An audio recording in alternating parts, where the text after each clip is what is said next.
Good evening, Mustang fans. SMU welcomes you to Moody Coliseum. Tonight's game features the Memphis Tigers and your SMU Mustangs.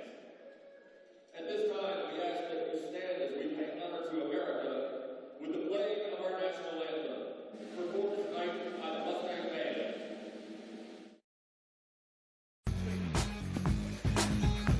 It's the final day of January as we wrap up the first month of play in the American as the SMU Mustangs welcome the Tigers of Memphis to town.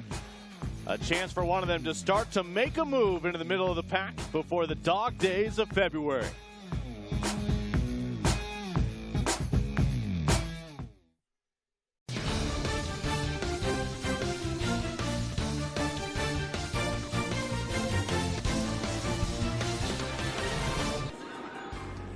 We check back in here on the American Digital Network on this Tuesday evening from Dallas, Texas. The Mustangs and Tigers squaring off for their first of two meetings here in regular season play. Hi, everyone. Welcome inside Moody Coliseum. Lincoln Rose along with Coach Angela Beck. And, Coach, here's two teams that have played in a lot of tight ball games already in conference. But to become consistently one of the better teams in the American, they'll need to be able to close these games out late. Well, Memphis has won a couple close ones here lately, but they have a lot of injuries. They're about down to 7 players. Yeah. So look for them to slow it down a little bit tonight. SMU, they've lost a few close ones, but they're 7-3 here in the Moody Arena. Let's take a look at some of the keys to the game. First up for the visiting Tigers out of Memphis. Well, they got to keep SMU out of the paint. They have the Australian connection at 6'3" and 6'5" that want to pound it down low. They got to get to the free throw line because they're very good from there, and also attack off dribble penetration. Meanwhile, for the home squad Mustangs, we talked about they won their first 7 games at home, but they've lost their last 3. Well, they have to execute. Sometimes they want to get up and down so far fast that they don't really go to their high-low game, which is their bread and butter. They also have to rebound, which they're one of the best rebounding teams in the American, and also defend Memphis's 3. They came off a game where they had 7 threes. That was their best performance of the year. Well, with regards to players to watch, Memphis only has 7 players to choose from, but Bria Elmore makes it an easy choice. Well, she is an easy choice, coming off 23 points. In her last couple of contests, she leads her team in the conference. She can take you from 3. She can break you down at the knees. For SMU, how about the birthday girl who, on any given night, we'd be talking about anyways, of course, Alicia Froling. One of the great players in the American. She hasn't really shot the ball well from outside, but she does everything else for this team. She rebounds, she puts it back. She just makes everything happen, and she is the heart and soul of the Mustangs. Froling will look to try to get her SMU Mustangs back on track with a big win in the American tonight. Tip-off and starters when we come back on the American Digital Network. In a city known for doing things our way, there's a university that's driven to do the same, to blur the outdated line between academic pursuits and active ones, not just to learn, but to experience, to create, solve, build, to explore and express, to lead. Because an education isn't something you get, it's something you do.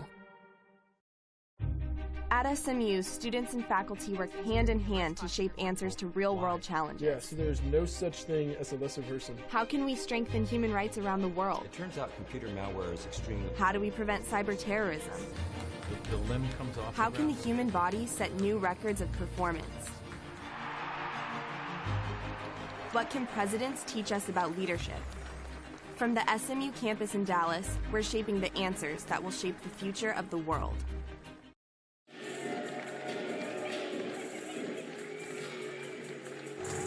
We take a look at our starting lineups. First up for the Memphis Tigers, and Angela among those making her first start on the year, the sophomore Dominique Miller out of Little Rock, Arkansas, in part out of necessity with Brianna Porter and Loisha Morris both unavailable. And for the SMU Mustangs, Alicia Froling continues to lead the way. No surprises here. Adams, Perry, Bolton, and Collins. And you just wonder at what point SMU may have a chance to, if they can get a lead early on, to try to wear out the Tigers, who only have 2 players off the bench tonight. Well, talking to Coach Travis, he does want to go up and down, and he wants to get some quick buckets, which it's kind of interesting since he has 3 players over 6'2". But he believes in trying to steal a few, so I look for him to definitely press the tempo. And then you also have Memphis, who's going to try to slow it down a little bit. I think she'll mix up her defenses quite craftily. I think she's going to go more for a zone in the first half and try to clog it up and try to keep them out of the paint. Travis Mays in his first year as a collegiate head coach after working under Hall of Famers like Jody Conrad, Van Chancellor, most recently a big part of that turnaround down in Austin in his second stint as he was with Karen Aston's group as recently as last year. But Travis Mays has assembled quite the assistant coaching staff, a lot of experience, a lot of head coaching experience on his staff. We'll be able to get more into that a little bit later on. And of course, across the way, Melissa McFerrin in her 9th year at the helm of Memphis, the former standout point guard at the University of Missouri back in the 80s and former general manager of the Washington Mystics in the WNBA. She's been all over, different levels, Ohio State. She's won, she's lost. She loves it where she's at. She got a 2-year extension on her contract. She said she'd really like to have a 5-year. Wouldn't we all? So SMU will win the opening tip. Adams over here on the wing. Collins does get the start in the post. Again, coming off the double shoulder surgery this past off season. Was a little hampered by that during non-conference play and the early start of conference as well. But when she is healthy, she's done a lot better job as of late finishing around the rim. They don't get into Collins this time down. As Memphis, officially for most women's basketball teams, Breast Cancer Awareness Month of February is the time they debut their pink. But this is a Tigers team where it hits particularly close to home as they wear their pink on the road here today, the final day of January. Able to go in, and that one just off the mark from Bria Elmore, the junior, out of Stone Mountain, Georgia. As Memphis quickly transitions back on defense. Memphis came out with a 3-2 defense, something that they really don't like to do a whole lot, and that's one reason they don't. She really doesn't want to get Adams rocking and firing from outside. Adams, a geometry major, able to find the angle. A 30% shooter from beyond the arc. A little bit of good fortune off the window that time for the opening 3 points of this ball game. Well, with 14 double-figure games this year, she's not going to be shy about putting it up. If they're going to stay in a 3-2 zone, look for her to kind of overload that baseline more. Taylor Barnes, the true freshman with the dribble. Memphis over the years, no stranger to having true freshmen leading the way. And she pulls the trigger with a second to shoot. And the 15-footer good for the first Tigers points. Well, Melissa's been really impressed with her freshman and really feels that she's been able to handle a lot of different looks. Oh, great touch pass into Collins. The assist comes from Perry. Well, I like what they're doing. They're going to Collins now. Collins is feeling much better. Her shoulders as good as it's been. And so he's really brought her along fairly slowly, and I like what's happening with her. You and I saw SMU back on New Year's Eve. They were able to get the ball to Collins, but she just could not finish with those healing shoulders around the rim. And they're going to get a foul against Memphis offensively, now sending it back the other way. Well, you take a look at the right shoulders of all these Memphis Tigers, and you'll see, again, the initials of DE. That's Diane Elmore, the mother of number 5, Bria Elmore. Diane passed away in December at the young age of 49 of cancer, and obviously, again, it is a topic that prompts them to wear the pink tonight. We all deal with loss in different ways, but what we have seen from Bria the past month has been remarkable on the basketball court. Clearly, basketball has provided her with a opportunity for at least a distraction. Again, Bria, wearing number 5 out there on the floor, getting the start tonight, also has the pink headband on. Even the night that they honored her mother, she was stellar, like just trying to soak in the moment. And I just really credit her for her maturity. It's a tough thing to do. Bria this week honored by the conference is one of the top players from a week ago. Froling able to finish. Well, that was a nice take by Froling, stepping around the defender, going straight to the rim. The dribble right now with Barnes, a Memphis native. And Collins was able to, for a moment there, trap the Tiger along the baseline all by herself. As the shot won't fall for Cheyenne Creighton, and Creighton has become one of the better players in this conference as of late. Consistently put up numbers both offensively and rebounds. As we'll keep the ball on this end. Well, here's a replay on Froling, just stepping with those long strides and scooping it to the hoop. Still averaging a double-double, Alicia Froling on the year. Yeah, you just kind of wonder, will she ever wear down? I mean, she's putting the whole team on her back, but I don't think that's her DNA. I think she's going to be strong throughout the season, and look for her to do more of it. Mentioned it is Alicia Froling's birthday here today. Little trivia you may not have known, it's also her twin sister's birthday as well. Well, being a twin, I think I know that, and maybe she's 11 minutes behind her twin like I am. Keely Froling this year left SMU to go back home to Australia. Of course, their brother Harry at 6'11" started the year with the men's team at SMU. But again, you can only imagine how difficult that transition is early on, being so far from home as a college freshman. And so right now you go from 3 to 1 Frolings on campus with SMU, but it's a pretty good one. Yeah, I think it was very hurtful. I know that I had a conversation with Elisa, and she was like, I didn't even know he was leaving. So I think she would have preferred to have a little conversation with her brother, but he's where he needs to be, and I know her sister's really happy because she's playing on a team over there, and she just didn't see a purpose to stay here for another year. So everybody's got to do what they got to do. Still 2 Australians for SMU this year, Collins being the other down there in the post. She'll be called for the foul over the back of Melina Baish. Baish out of Montenegro, the sophomore. Look for her to play more minutes. She's a physical, player. She went up there and just grabbed it. Elmore hangs up front iron as the offensive rebound comes down to Miller. Creating your shots in the paint aren't the same when you have 6'5" and 6'3" in there. Well, for SMU right now, defending a 7-point lead, what a contrast this is to their matchup on the road against Tulsa the other day, when Tulsa got out to a hurry and SMU is playing catch-up for the rest of the evening. Bolton with the crossover will slow things down. Bolton has a lot of reads that she makes, and I think she's getting better every game, setting things up and orchestrating her offense. Made 30 of 31 starts last year. This year has made all 22 starts. Talking about Morgan Bolton. They swing it over to Adams, the second-year Mustang, just off the mark, was looking for her second 3. Offensive rebound and put back from the hometown girl out of Duncanville, Kiara Perry. That's not a good sign for Memphis. They had no one going up on the glass, and SMU had 2 offensive rebounders in there. I think SMU trailed 12-3 to Tulsa to start that ball game. Almost a complete opposite here today at home.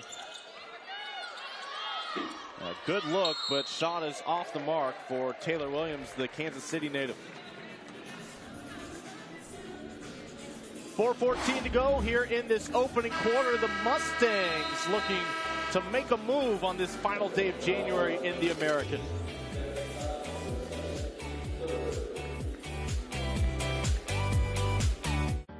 In a city known for doing things our way, there's a university that's driven to do the same, to blur the outdated line between academic pursuits and active ones.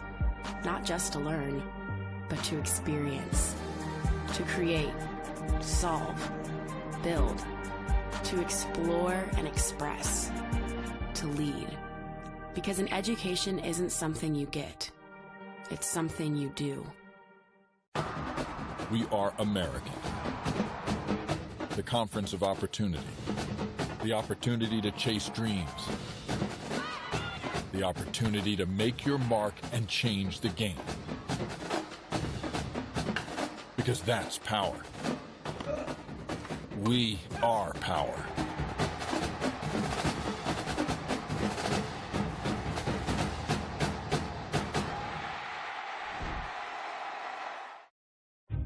At SMU, students and faculty work hand in hand to shape answers to real-world challenges. Yeah, so there's no such thing as a lesser person. How can we strengthen human rights around the world? It turns out computer malware is extremely... How do we prevent cyber terrorism?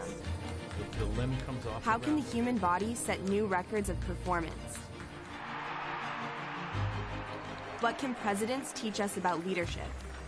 From the SMU campus in Dallas, we're shaping the answers that will shape the future of the world. Take a look at how the conference standings looked as we wrap up with January. No surprise, the two nationally ranked teams atop the standings in UConn and USF. Temple, a remarkable year for the Owls, but then after that, it starts to get congested. And for teams like Memphis and SMU, this is what Melissa McFerrin, head coach of Memphis, calls the dog days of February coming out. If you are willing at midseason to start grinding out these games, you have a chance to really start to make a move up towards the top half of this league. Absolutely. You know, there's a couple games separating the Cincinnati all the way down to SMU, and it's just 1 point, 2 points away from being in the positives. Honestly, you know, UConn is remarkable. USF has had a really solid year, but Temple is really, really good. I watched them play a couple times, and they're everything that they have been touted to be. So those are three really good, strong teams for postseason play, and you don't know who might still edge up there. Remember, SMU this past week played USF right here. Final score 52-51. A 1 point loss for the Mustangs. As good as USF is, a lot of parity in this league. As we take a look at field goal percentage, significantly in favor of the home squad. What's not in their favor, Stephanie Collins with 2 fouls early on. She's on the bench now here in the opening half. Lincoln Rose, Angela back with you, and Elmore with an open stroke and nothing but net. The three-pointer for Bria Elmore.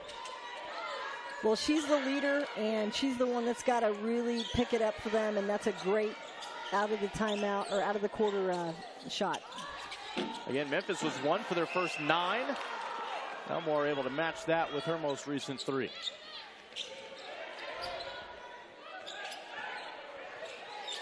I like the tempo that both of the teams are playing in. They're not getting too helter-skelter, too crazy. It's been really very steady and strong. Walk as that left pivot foot came up for Taylor Williams.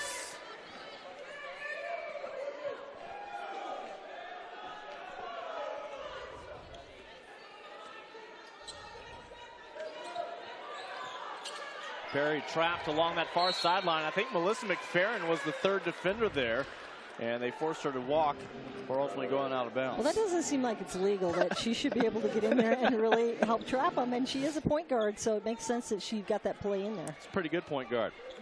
13th year overall as a head coach, former Patriot League Coach of the Year when she led American University to the WNIT.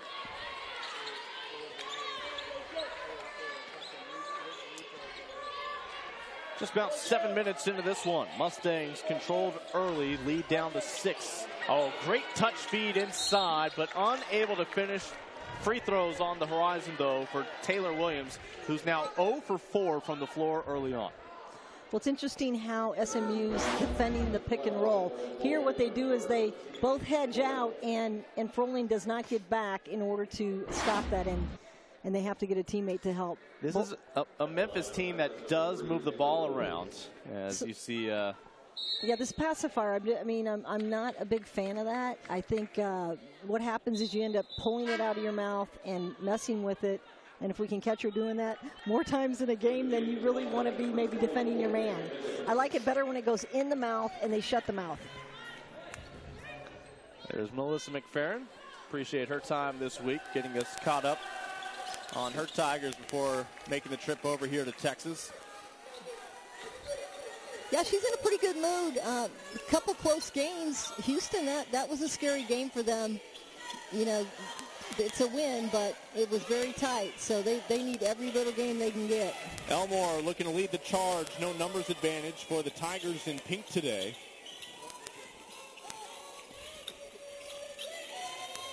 Last 4 points belong to Memphis.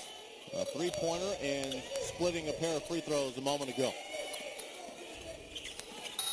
And you got another walk that'll send it back the other way. Memphis needs to attack the pick and roll more because they're hedging and holding, and if they don't make the big defender guard them, then they're never going to get to the rim. So I'd like to see them turn the corner and attack more when they get that pick and roll. Perry still had her dribble, able to get out of it. Adams open at the top of your screen at the moment. You've got Camry Mickens in the ball game at the top of the key. Ball stripped away. Up ahead, and the layup this time does go for Taylor Barnes, the freshman out of Memphis. Much needed defensive stop into a transition layup. And a defensive foul will halt play for a moment. Memphis, it was 11-2, has scored the last 6. This heads up pass ahead and straight to the rim. So good transition bucket.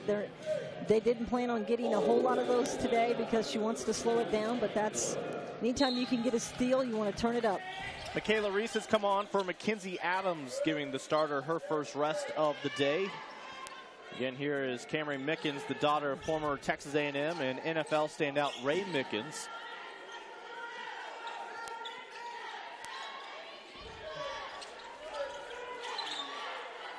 Reese, open window. Well, nothing but net, but they're not going to give her 3 for it. And an open look on the opposite end. Froling with the rebound.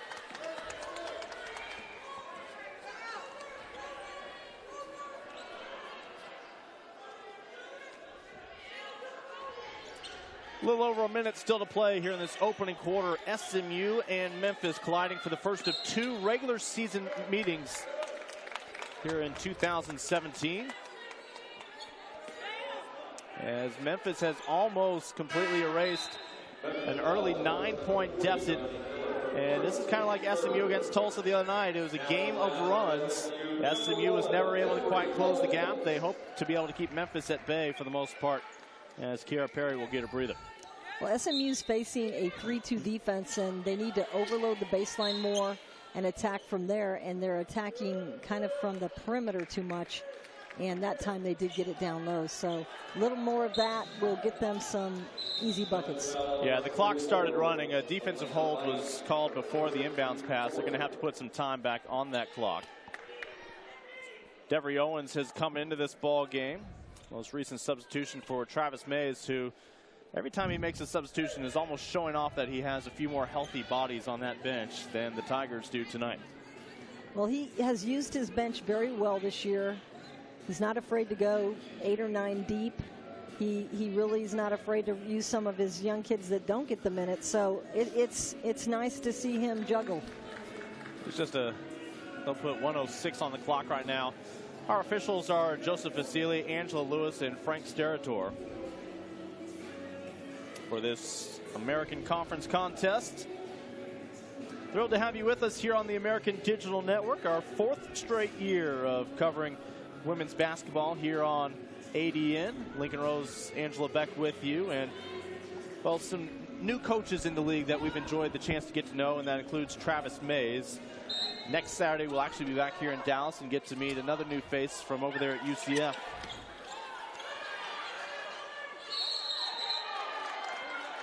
Tie-up in possession arrow is going to send this in Memphis's favor. So the Tigers could potentially erase a 9-point deficit. Now down to 3 here on this possession. They're scrappy and they stick around. They're not a team that, you know, is going to lay over and let them roll over them. Up top with Elmore, the Georgia native. Needs help. 6 to shoot. Barnes, the freshman, will lose it out of bounds, and SMU will hold Memphis without a shot and hang on to that 3-point lead. A 5.5-second difference between the two clocks now to close out the opening quarter. Pickens has to get across the timeline. Yeah. Yeah, coaches is saying, you know, if you pass ahead, we can make it over there. She didn't see. There was no urgency whatsoever. No, I think maybe she was still playing when we had the 30-second no backcourt.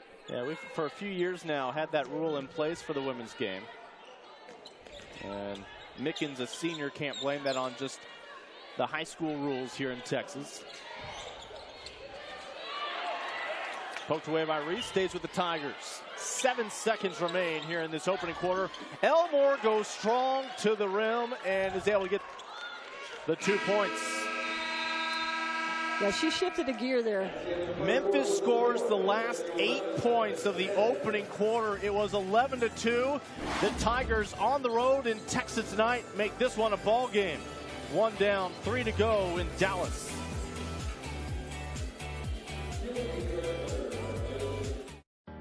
In a city known for doing things our way, there's a university that's driven to do the same, to blur the outdated line between academic pursuits and active ones, not just to learn, but to experience, to create, solve, build, to explore and express, to lead. Because an education isn't something you get, it's something you do. We are American. We are the spark that ignites, dazzling, brilliant, intense. We are plugged in with the volume turned up all the way. Because on this court, on any given night, the energy of 5 becomes the power of 1. That's power. We are power. At SMU, students and faculty work hand in hand to shape answers to real-world challenges. Yes, there's no such thing as a lesser person. How can we strengthen human rights around the world? It turns out computer malware is extremely... How do we prevent cyber terrorism? The limb comes off. How can the human body set new records of performance? What can presidents teach us about leadership? From the SMU campus in Dallas, we're shaping the answers that will shape the future of the world. Year number 4 of American women's basketball on ADN. I mentioned some upcoming good ones, including over there in Florida. Cincinnati against USF will help us kick things off tomorrow. Then we're right back here on Saturday as the Knights will square off against the Mustangs. Contests up there in Pennsylvania, Oklahoma, and then back over in Florida to help us progress into mid-February. Lincoln Rose, Angela Beck with you as you look at the huddle of Travis Mays. And Angela, we've talked about in the past, Travis Mays, no head coaching experience, but you know what? All of his assistants essentially do. You have Mike Brandt, former head coach in D2. You have Amy Smith-Bradley, former coach at Trinity down in San Antonio. And then you have the former National Player of the Year in Texas, Edwina Brown. Well, it's an all-star group, and he had a little time to think about who he wanted to put on his team. He's a charismatic guy who has a standard of living, and he looks for people like himself, and these are all, you know, high-quality people that he can depend on. I've watched his practices, and you wouldn't know he doesn't have any head coaching experience because he commands the show, and he's learned a lot through all these Hall of Fame coaches. SMU's lead is down to 1. Memphis started this ball game shooting 1 of 9. They then finished 3 for their last 4 shots on the floor. Well, Memphis is coming out with another switch in their defense, running a little half-court trap to have Mickens think about things a little bit. I like the fact that Melissa keeps him off kilter, doing various things here in the early going. SMU has gone about 5 minutes without a field goal, or without a point for that matter, and that will continue. Well, Coach McFerrin said, I just want to see how this zone goes, and so far it's been pretty solid. Memphis has the lead. They've erased a 9-point deficit, and right now it's a 10-0 run. Well, that time she had an isolation against Thomas, who is a great shot blocker, but she was able to get a good fundamental turnaround on her. And a turnover by SMU winds up in the arms of Taylor Williams. Elmore matched up with Owens.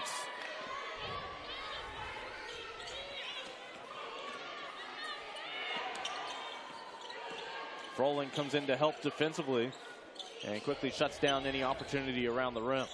So a stop from Elmore as Memphis unable to build on its first lead. This is where SMU needs to just settle down and execute. They tend to get a little frustrated at times when they don't have their runs and they can't get the other team stopped. And this is a time where they really need to just work on their high-low game, get crisp passing, and get it inside to their scorer. Froling's only taken 2 shots. She has made them both, but limited opportunities for Alicia. In fact, I think she's the only Mustang who didn't touch the ball in that possession. Great defense there, 3 players around the ball. Yeah, I thought I saw a carry along the way. Didn't get that call, but instead the offensive foul on the charge from Taylor Barnes. And this is something we won't see Memphis do tonight. SMU brings in 4 players at once off the bench. Yeah, good defense there. She stood her ground. 4 players back on the floor for SMU. As we are back to the starting lineup, a well-rested group of starters as they join Froling back on the floor.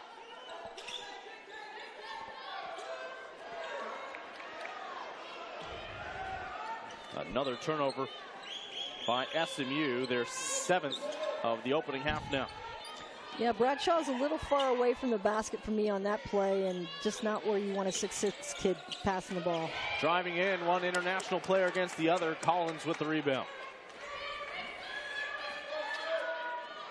Open straight away for Bolton. Got it. And the drought is over.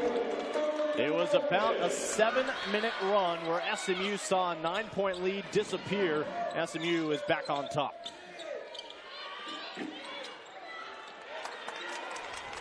Bolton, a ball of energy for the Mustangs over the years. They'll lose the handle on this one, and now it's a foot race. Perry able to swat it out of play. Had no business stopping that one, but was able to catch up to Wilder Cochran. Great defense by Perry, just swatting it away. Not getting contact with the ball, but going from behind and getting the good swat. She was determined not to commit a foul and give up a potential 3-point play, but she got a pinpoint block. It'll stay with the Tigers, 25 to shoot.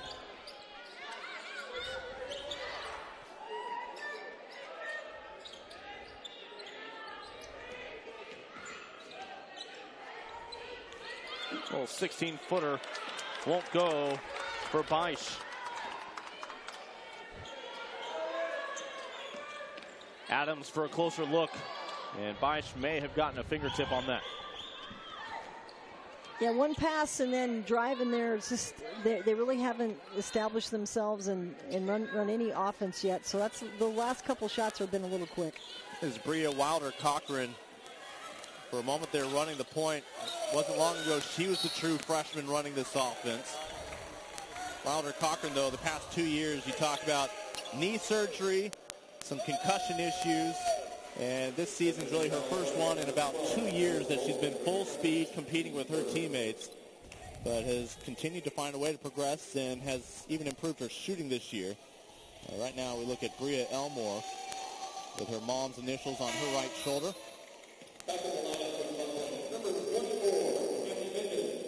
Well, they weren't real sure we were going to see Wilder Cochran today because of the hamstring injury, but she's been out the last couple games, and it looks like the hamstring's good enough to go. Yeah, if she was not available tonight, then we wouldn't have to ask Melissa McFerrin, who's your sixth man? No, because she's it, right? Might put one of their coaches in. If you look at all the players in blue, those are all the injured players on the Memphis bench. It's actually a nightmare for the trainer at this time of year, trying to keep everybody healthy. 3 to shoot. Mickens from the elbow.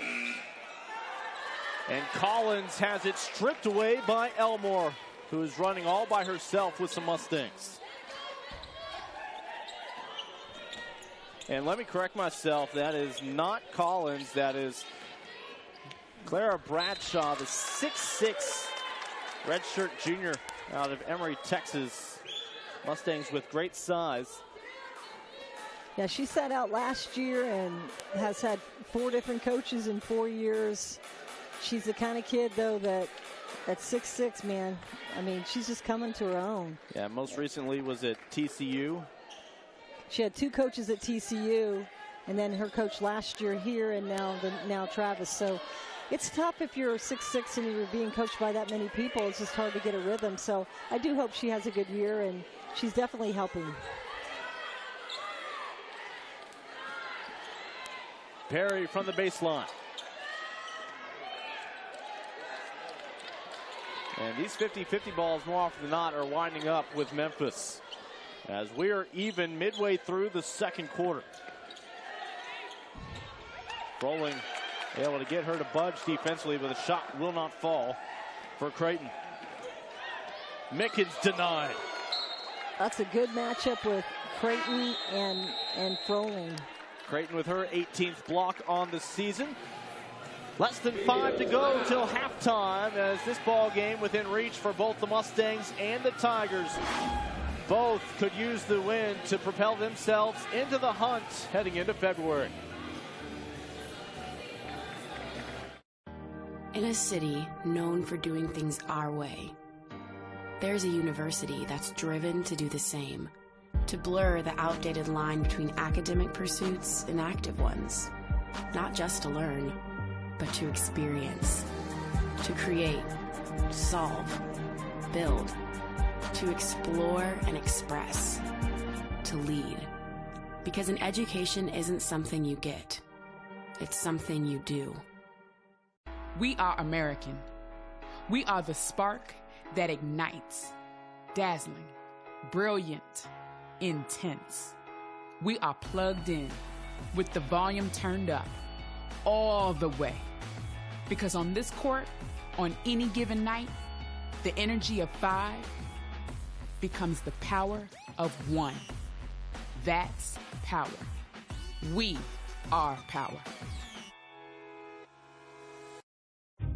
At SMU, students and faculty work hand in hand to shape answers to real-world challenges. Yes, there's no such thing as a lesser person. How can we strengthen human rights around the world? It turns out computer malware is extremely... How do we prevent cyber terrorism? The limb comes off. How can the human body set new records of performance? What can presidents teach us about leadership? From the SMU campus in Dallas, we're shaping the answers that will shape the future of the world. Fans taking in this one, perhaps some future Mustangs or future Tigers, of course. And the American teams don't mind making a couple trips into the state of Texas against SMU and Houston these days. It gives them a chance to expand their recruiting base into Lone Star State, where we often see quite a bit of Division I talent. There's plenty for everybody. And when you're SMU, forget Texas. You don't have to get out of Dallas very often with all the great success in the Metroplex. Absolutely not. That's why Travis took the job. He's like, where else would I want to go? SMU's one of the great schools. Dallas, everyone's coming here to recruit, and I get to stay home. He has 14 kids on his roster from the state of Texas. Those Mustangs are 6 of 18 shooting today. That's 33%, and that is better than their opponents, Memphis, who are 5 of 20 for 25%. As both teams have struggled with turnovers. Memphis with 7, the Mustangs with 9. Yeah, shooting percentages aren't real great, and right now we've scored 4 and 3 points in the quarter, so both teams are not real sharp, but they're kind of leveling each other out. Memphis trailed 11-10 after the first. They've currently outscored SMU 4-3 here through the first 5+ minutes of the second quarter. A little box and one. This is like the 4th different defense. They went with the box and one. They're running a chaser right now on the shooter. Deja Thomas is one of those Dallas players. She could not get that one to go. As Melissa McFerrin looks on, Alicia Froling re-enters this ball game for Bradshaw. American. As we are live tonight here in Dallas, Texas on the American Digital Network. Lincoln Rose, Angela Beck, and our ADN crew. A tight one here early on, no surprise. These two teams have been in a lot of close ball games, and Memphis will reclaim the advantage with the most recent 2 from the 4th-year junior Wilder Cochran. Great drive by Wilder Cochran, just taking her right to the rim. The zone has definitely slowed SMU down. They really haven't gotten it to go side to side too often. And they're not getting it inside at all. Such active hands defensively. It's another turnover. Here's Elmore. Beisch back to Elmore. She looks to her head coach before slipping it into gear. Rebound to Froling. She uses her size. So often a mismatch is Alicia Froling at 6'3", a guard. She can play outside or inside. Yeah, she's not having the kind of year that she usually has on the outside, 0 for 8 from 3, but they really haven't needed that from her. See, she's not fond of that call, but she's not really fond of any calls. I've noticed that about her. That's why I really like her. It was the right call, but yeah. But yeah, she just really, she's like, what? I traveled? Unless you put Westbrook on the back of that jersey, that's going to get called.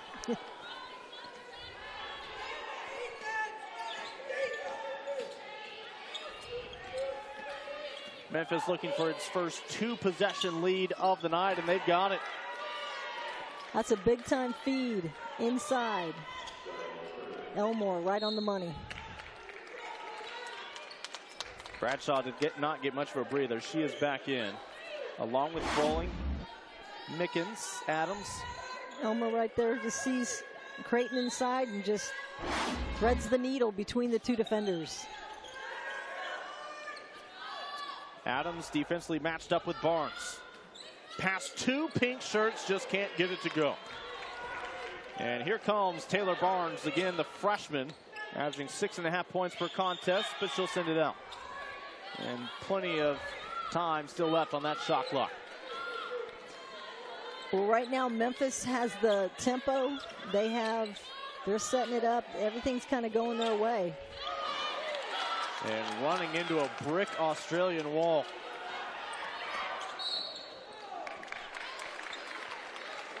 Creighton's done a good job, but she has a lot more tension on her every game because everyone's doubling her up and making it difficult for inside. So they've got to have someone else make a cut.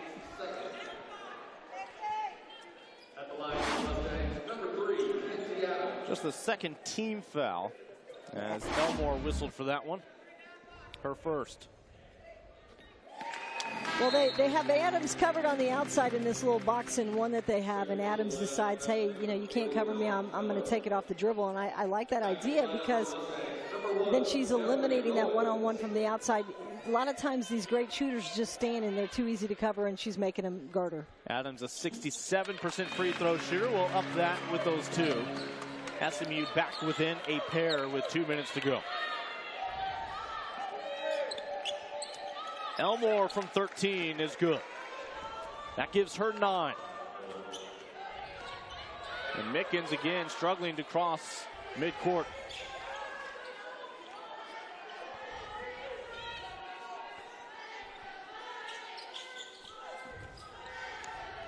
SMU led by 9 in the opening quarter, 11-2 to start this ball game, before Memphis went on a 10-0 run. And it's another turnover by the Mustangs. You know, we've seen a lot more of Mickens because Bolton has 2 fouls and he's sitting there on the bench. So they're really taking advantage of the fact that SMU has no continuity in their offense. Mickens is not real sure about what she's doing there. Here they're coming out with a little half-court trap to try to mix it up a little bit. And Collins, who got the start at post, also with 2 fouls early in this ball game for SMU.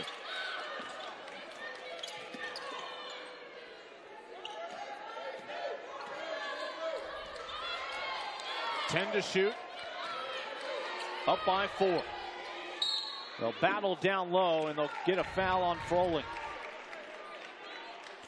It's going to be the first whistle on the junior, Alicia Froling. Yeah, I like it. Creighton's moving in on the slash and just takes it and doesn't put it down and turns to try to score and gets bumped by Froling from behind. So fresh shot clock. Elmore from the corner off the mark. Offensive rebound. See if they go back to Elmore. She drives, creates an opening for the 3, and that one just off the mark from Williams. Even numbers the other way.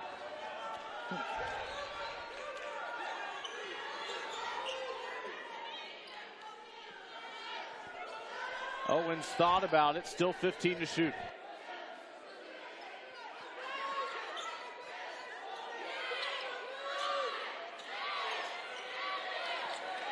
Five on the shot clock. Great feed to Mickens. Extra pass to Adams for the long 2. Good. And it's down to a 2-point lead for the Tigers. A couple seconds differentiate the 2 clocks. Timeout Memphis to try to set up their best opportunity to close out the opening half. So Melissa McFerrin will talk things over with her Tigers, who have won their last 2 ball games. She'll point out, though, those were both home wins, trying to get these wins to also translate to success on the road. The last win, an emotional one against UCF. That was their official Play for K ball game. This is the Tigers team that's not going to be limited to just 1 month of breast cancer awareness. Wearing the pink here on this final day of January against SMU. Had a chance to talk to Melissa McFerrin over the phone this week, and well, she pointed out the next step for improvement is recognizing the big moments within ball games. Don't let opposing runs snowball. Well, the biggest run of this ball game belongs to the Tigers, and ultimately has put them in a position to lead here going into halftime. Active hands by Mickens. They're able to recover. Barnes. Oh, dangerous pass, and Elmore has it. Kick out for 3 from Williams. Got it. Largest lead of the ball game for Memphis, albeit at 5. It's a 14-point turnaround, and Adams unable to answer with a 2 on the opposite end. Tigers take a 23-18-point advantage into the locker room. As in just a moment, Melissa McFerrin of Memphis will join Angela down on the baseline to discuss the big turnaround in that opening half. Let's go ahead and toss it down to Angela. Coach, you started out slow and then you picked it up. What'd you tell your team? Well, I just think we've got some weird lineups up there. And I just told them we got to just stay in the game. And the thing about it is that our kids are really committed to defending right now the way we're defending. And that's given us a chance to get some runouts. We've gotten some rebounds and gotten in transition a little bit. And, you know, we're just really guarding on the other end, and that's how we're able to be in the game. You're mixing up your defenses. Are you going to come out the second half the same way? I would expect we'll have a little bit of a change, but what we're doing right now is working pretty well, so we might need to consider staying with it. What about Elmore? She's having a great game. She's having a great game.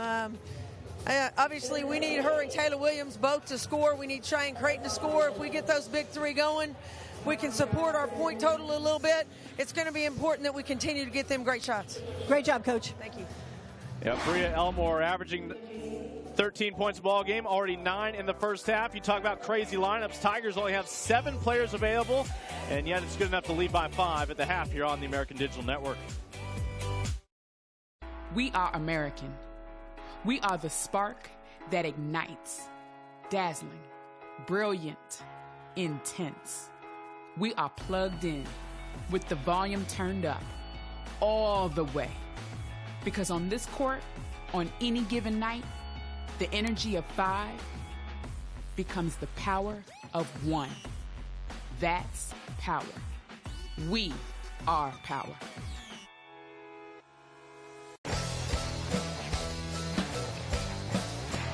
Haley Outen here from the American Digital Network studio. Hope everyone is having a great start to their week. Thanks for tuning into The Rise. As we approach the halfway point of conference play on the hardwood, let's get you caught up on the tight race in the league standings. Entering last week at 3-2, Memphis picked up 2 crucial wins to vault into a tie for third. The Tigers outlasted Houston in overtime to start the week, then held off UCF down the stretch to move to 5-2 and 15-5 overall. Starring for the Tigers was the player of the week, KJ Lawson, who posted a career-high 28 points and 16 rebounds at Houston. Also, with 2 home wins last week, SMU extended its winning streak to 17 games at Moody Coliseum. It was Shake Milton who led the way, scoring a career-high 27 points as the Mustangs stayed within a half game of conference-leading Cincinnati. Speaking of the Bearcats, they moved up 1 spot to number 19 in both national polls after taking games against Temple and at Tulane to extend their winning streak to 10, matching the longest winning streak in the American this year. On Thursday, Cincinnati welcomes Xavier to Fifth Third Arena for the Skyline Chili Crosstown Shootout. Should the Bearcats grab the win, they will set a record for consecutive home wins under Mick Cronin with their 20th in a row. On Thursday night and throughout the week, coaching staffs throughout the American will be taking part in Coaches vs. Cancer Suits and Sneakers Week. The program is a nationwide collaboration between the American Cancer Society and the National Association of Basketball Coaches.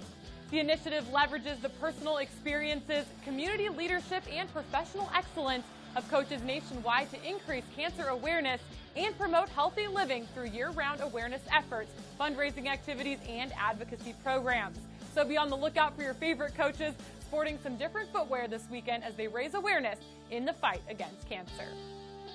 And over to the women's side, the historic streak continues as UConn won its 93rd straight game.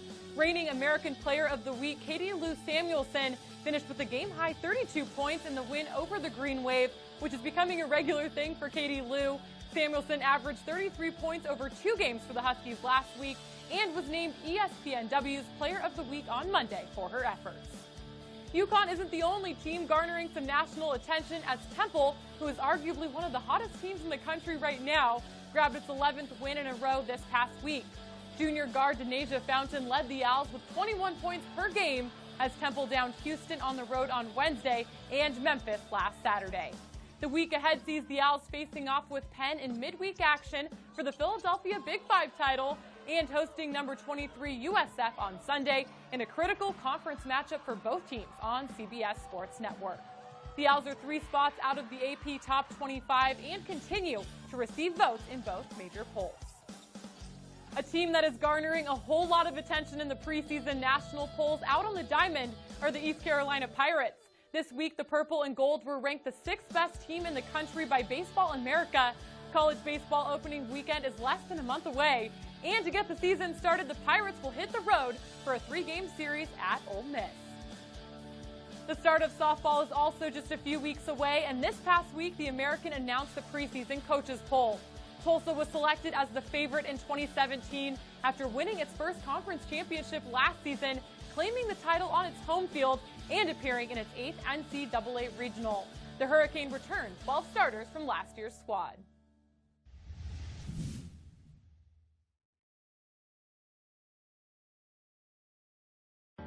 In a city known for doing things our way, there's a university that's driven to do the same, to blur the outdated line between academic pursuits and active ones, not just to learn, but to experience, to create, solve, build, to explore and express, to lead. Because an education isn't something you get, it's something you do. You know, it's a really interesting question because those 4 seniors were sophomores when we started in the American Athletic Conference, and the lessons that they learned through their final 3 years were just dramatic. But as I tell people all the time, they don't let us keep them any longer than 4 years, so we knew they were going to be gone. And I think we had great depth a year ago, and we're hoping that that depth now shows itself in a different role. Cheyenne Creighton, I think, is going to anchor the post for us, along with our newcomer, Asia Jones. I've always said Cheyenne Creighton was a 3rd starting post player off the bench last year as a sophomore, just had a tremendous sophomore year. And then I think it's going to be by committee on the wings. We've got a returning starter with Loisha Morris, Taylor Williams, who's been an off and on starter throughout her entire career at various positions, very versatile. And Bria Elmore, I think that's going to be who we're going to rely on to take the reins as a leadership group and also as a group of players that has that experience. The main thing for me, especially from Asiana Fukwebe and Brianna Wright, I really looked up to them. We all play the same position, and so they really pushed me in practice and things like that. So for me, I learned how to compete harder due to the fact that, you know, we all challenge each other every day. The mindset this year is probably, you know, finding ourselves and seeing, you know, who's going to do what. Last year we kind of had an idea because no one graduated my freshman year, so it was the same team returning, so we kind of had an idea of like who was going to do what. This year it's basically, you know, seeing who's going to fit in what roles, and then seeing, like, you know, getting wins from there. One, I think our chemistry has to be really good. I think when you graduate 4 seniors, chemistry and leadership completely change. And so I've really challenged them to be leaders and to be players that can manage the locker room and manage the attitude of the team and the work habits of the team. And so I think that's going to be the thing that is going to make the difference for our team. But on top of that, we know it's also about production and performance. And I think they're anxious for the challenge. That's going to be what they've dreamed about while they've kind of been in the 2nd seat. Now they're in the 1st seat. My expectation, what they always are, we're going to finish in the top tier of this conference and go to postseason play. And that doesn't matter what year it is, who's on our team. We're the University of Memphis, and those are our goals.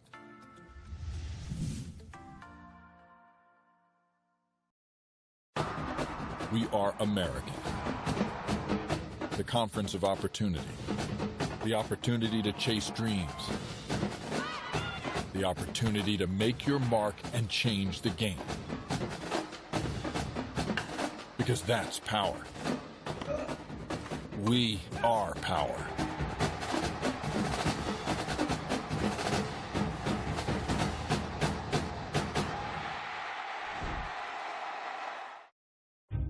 At SMU, students and faculty work hand in hand to shape answers to real-world challenges. Yes, there's no such thing as a lesser person. How can we strengthen human rights around the world? It turns out computer malware is extremely... How do we prevent cyber terrorism?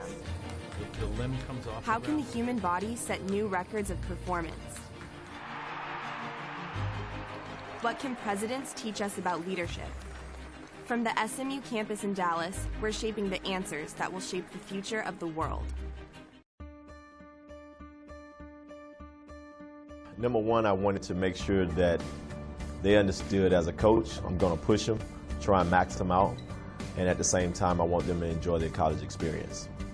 They were excited. They thought it was different. I told them I wanted them to have fun.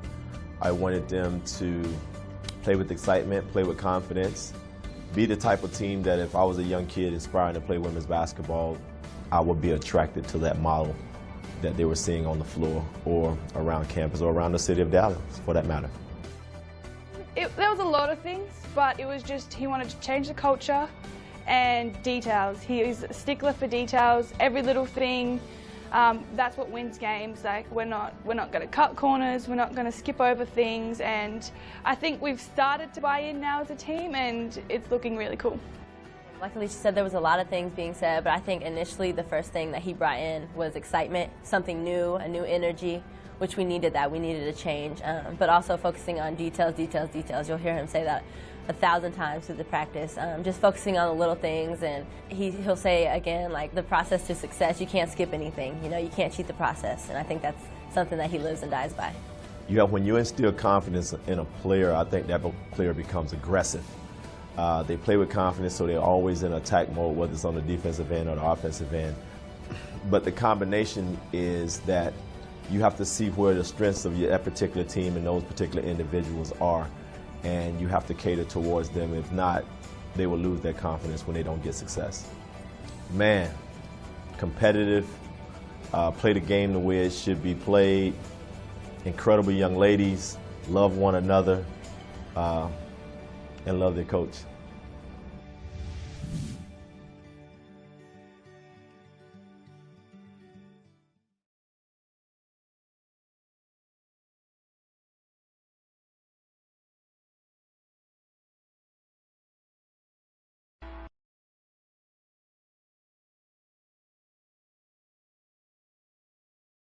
We are American.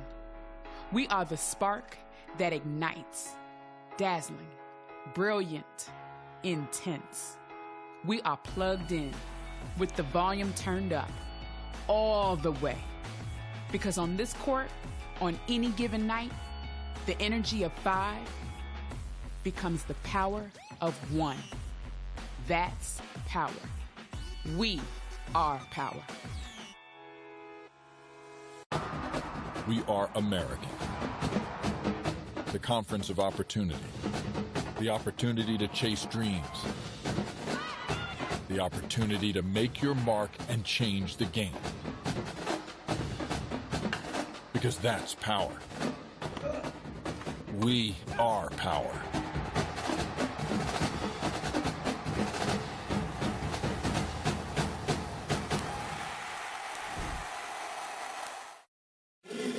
Take a look at some of the stats that stand out from the opening half. Both teams have had their struggles from the floor in part because of the combined 20 turnovers in that first half. But Memphis does have the 5-point edge thanks to 9 points from Bria Elmore. Meanwhile, the Tigers have held Alicia Froling to just 4 points. Mackenzie Adams is your leading scorer for SMU with 7. We take a quick break. When we come back, Angela Beck will be with Travis Mays, head coach for SMU. We are American. We are the spark that ignites, dazzling, brilliant, intense. We are plugged in with the volume turned up all the way. Because on this court, on any given night, the energy of 5 becomes the power of 1. That's power. We are power.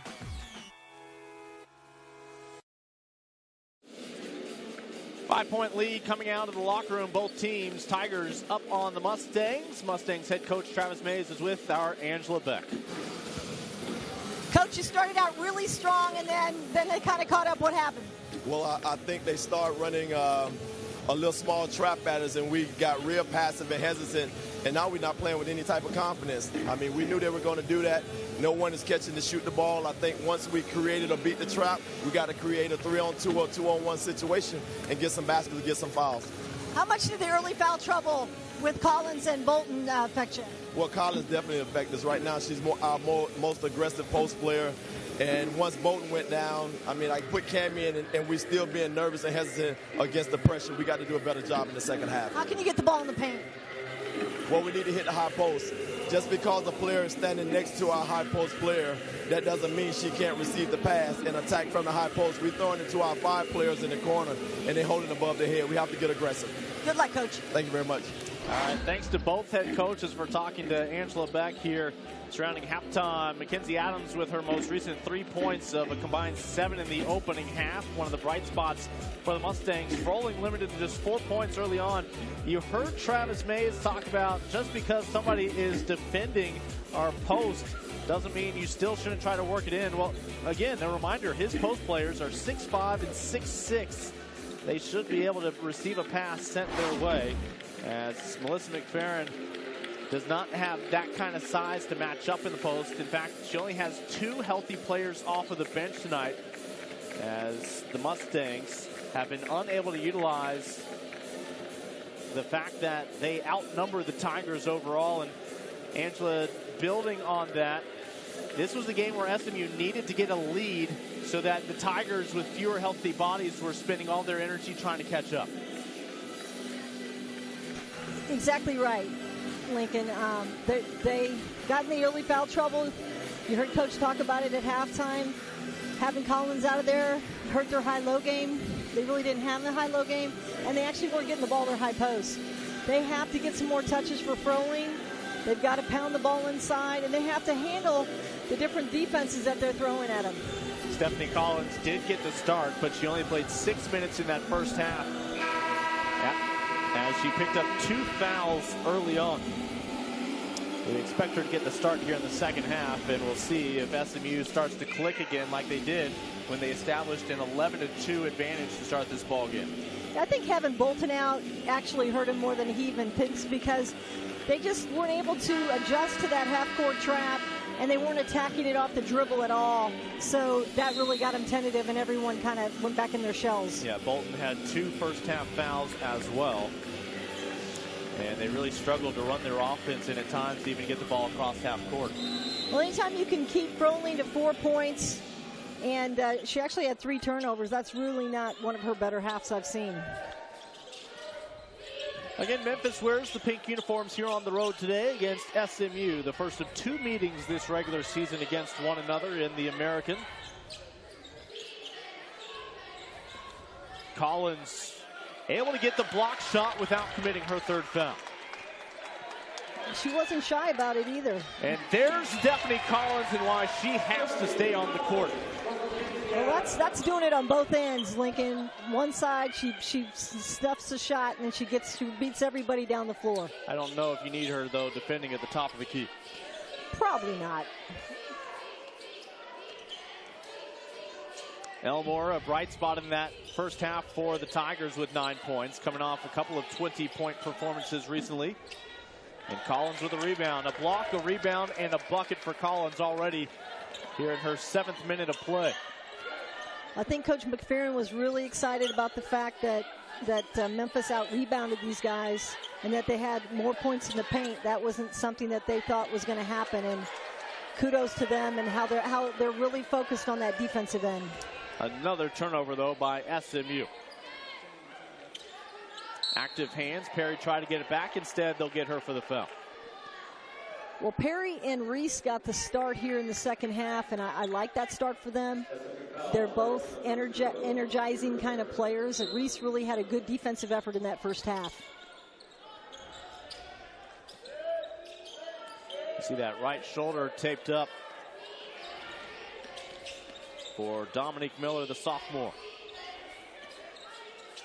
Elmore uses a screen from Williams. 14 to shoot for the Tigers. Their lead down to 3. That 5-point advantage at halftime, their largest lead of the ball game. Elmore among 3 Mustangs over Collins, but ultimately short, and Reese picked up her dribble and walked. And there's that pressure. Memphis has done themselves a great service by not simply conceding that timeline. Yeah, Britt Elmore caused that defensive turnover for them, and she doesn't turn and look. She just started to move, and you got to catch the ball, turn, and look down the floor first. And this is Barnes, a freshman, pounding out the dribble, defended by Reese. Elmore a kickback. Give Elmore the assist, the 3-pointer from Williams. Williams, one of the top 5 all-time scorers back at her high school in Kansas City when she played for her dad, Carlos.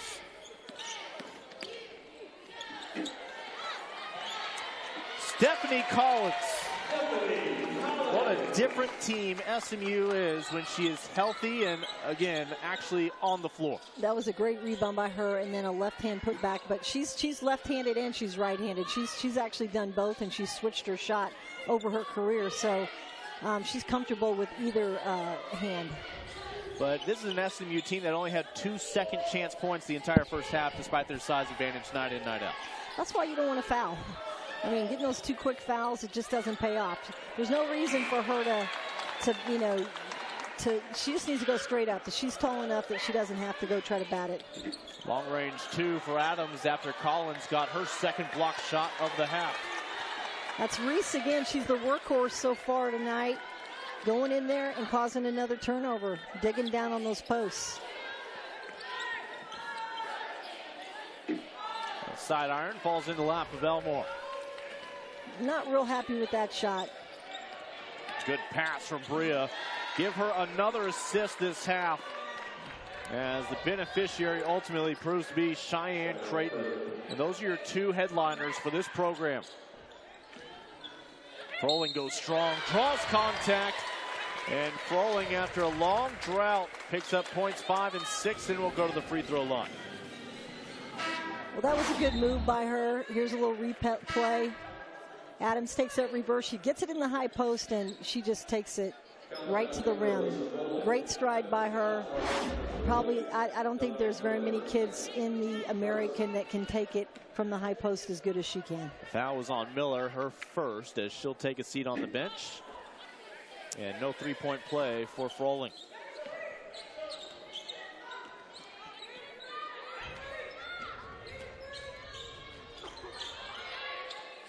McPheron's calling a lot more sets than I've seen her call in the games that I've called Memphis. And I like it because she's got a lot of control over her team's offense. Oh, great dish by Elmore, and she is seeing the court so well. Her 3rd assist already here in the first 4 minutes of the second half.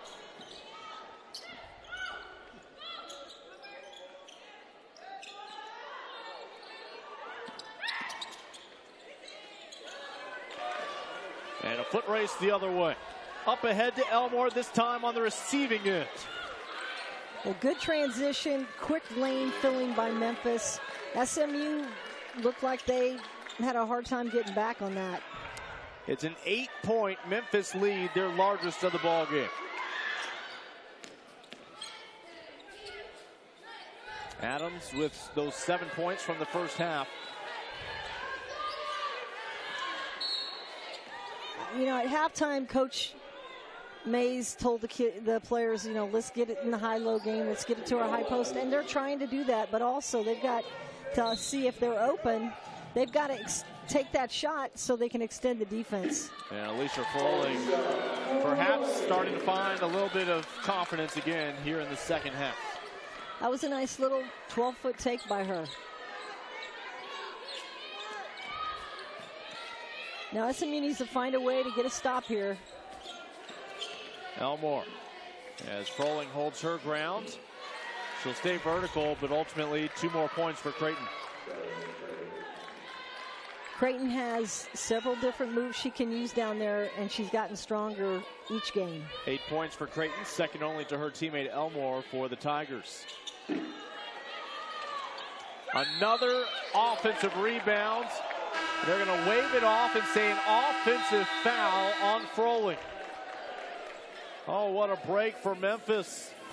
It'll be the second whistle on Alicia, and with 4:24 to go in the third, the Tigers maintain an 8-point lead.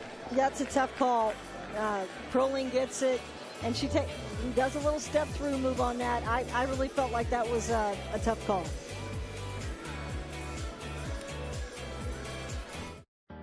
In a city known for doing things our way, there's a university that's driven to do the same, to blur the outdated line between academic pursuits and active ones. Not just to learn, but to experience, to create, solve, build, to explore and express, to lead. Because an education isn't something you get, it's something you do. 2017 American Athletic Conference Women's Basketball Championship tickets are now on sale for March 3rd through the 7th at Mohegan Sun Arena. Get your tickets today to watch all 11 teams in action, fighting for an automatic berth to the NCAA tournament. Tickets start as low as $99 and can be purchased online at mohegansun.com, on Ticketmaster, or by calling 1-800-743-3000. Let the games begin. We'll see you in March.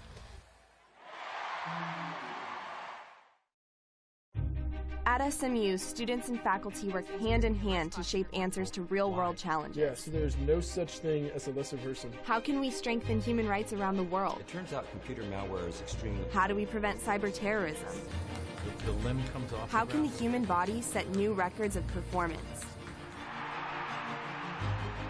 What can presidents teach us about leadership? From the SMU campus in Dallas, we're shaping the answers that will shape the future of the world. Take a look at some of our standout players in the American from this past week, and how about this talented freshman? Instant impact up in Tulsa. Dixon has scored 20 or more points in 4 of her last 5 contests up there for Coach Mossman at Tulsa. Our player of the week playing for her Tulane Green Wave, Colby Morgan, the junior, not just averaging a double-double this past week, but that career-high 35 points in overtime to secure the win against Cincinnati, a big one. And our weekly honor roll in the Americans, Akira Lewis out of UCF, Gabby Williams from UConn, Bria Elmore, who we have seen shine bright today for Memphis, Loxa for USF, and Fitzgerald for Temple.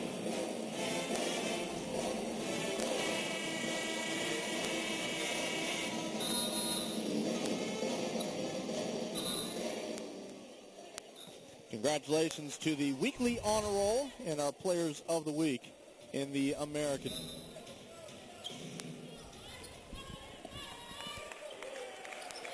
So Memphis still enjoys its largest lead of the ball game at 8, led by 5 at halftime. We're midway through this third quarter.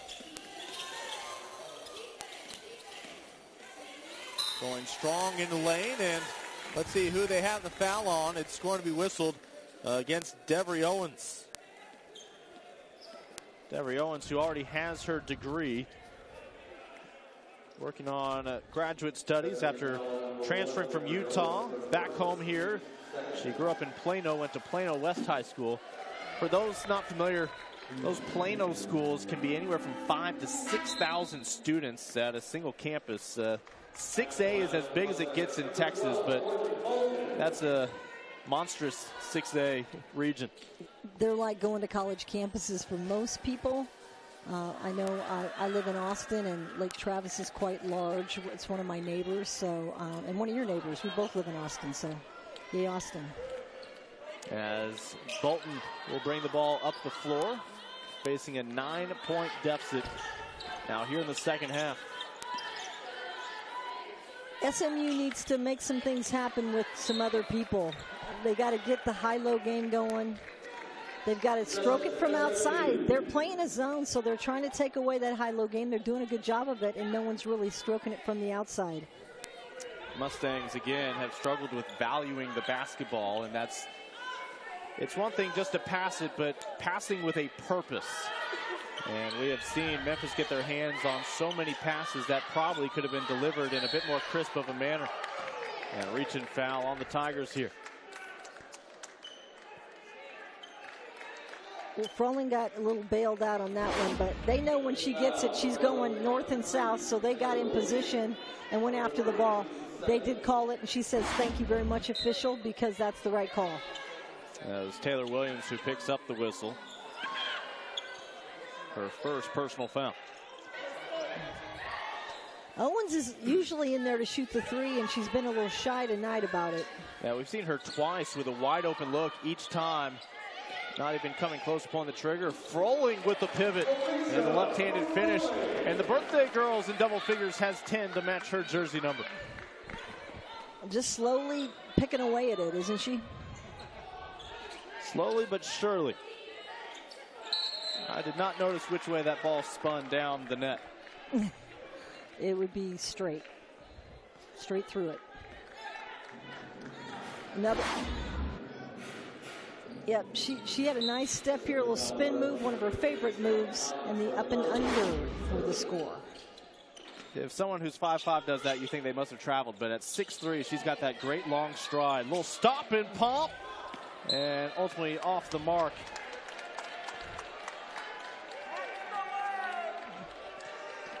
Taylor Barnes, a freshman, firing it from 3. Little half-court trap, which has caused SMU some problem. Open look from the right side. And Froling trying to pursue that offensive rebound. It'll be last touch by the Tigers, 30 to shoot for SMU. Yeah, I have to agree with Coach's assessment, Coach May's assessment at halftime, that his kids are just tentative. They've got to play to win, and I think they have the will to win, and he's never really questioned their effort. It's just someone else having the confidence to make it happen. And I think they lack a little confidence still. Michaela Reese will trigger this pass, the native out of Colorado Springs, Colorado. Rolling, double team. Owens got the good look, but just didn't come out of the hand. Well, that was a miss, but I'll tell you what, that was a good take. She has to take that. She needs to stroke it. I mean, something has to happen, and that's why she's out there. And if you can't do it, then he's got to put you on the bench. Well, if you're the Tigers, you have to be mindful that Stephanie Collins right now is playing with 3 fouls, picking up her 3rd earlier this half. Froling with the rebound. She looks up ahead. Collins is quickly down the floor, and the pickpocket able to strip that one away. Nice job by Taylor Barnes. Another silly turnover for SMU. Just when they start to get things going, they just have an inadvertent turnover. 17 turnovers for the home team.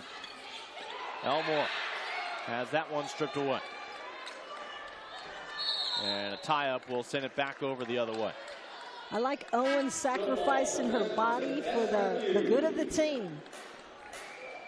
They had to do that. She got on it. If she doesn't do that, they pick it up. This was a 5-point lead for Memphis at the half. Right now at 7. Yep, little kickball too, but Owens gets on the ground. Well, that's Reese there tying that one up. Kenzie Adams, the sharpshooter, back on for Reese.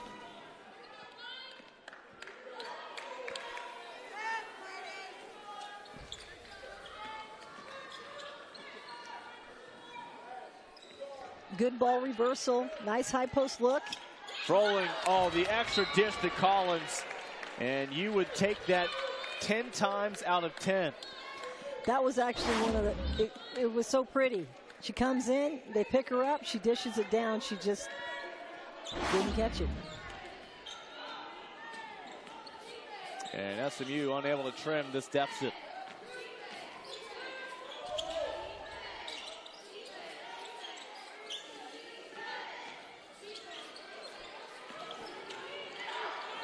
That's going to be an offensive foul. It is. Froling had established a homestead there. Well outside of the restricted arc and takes the charge. Yeah, that's the second offensive charge by Barnes. Just not a good decision. She didn't have any place to go. Adams going straight to the rim. Count it, and a free throw to come. Mackenzie Adams looking for her 10th point in a moment. Well, Mackenzie Adams, a little spark plug there. Takes it, drives hard to the hole, and gets a little body on that and finishes strong.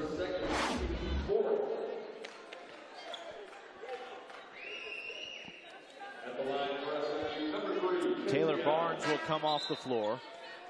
Travis Mays will bring Deja Thomas back on for Collins and protect his post player for later in this ball game, right now with 3 fouls. It's a good substitution with 1 minute 18 to go. Give her a little rest and put her back in to start the 4th. And Mackenzie Adams, the 3-point play, is 3 for 3 tonight from the free throw line. Limited free throw opportunities for both teams, but they both shot well. Power dribble to the rim. And the most recent 2 points courtesy of Beisch.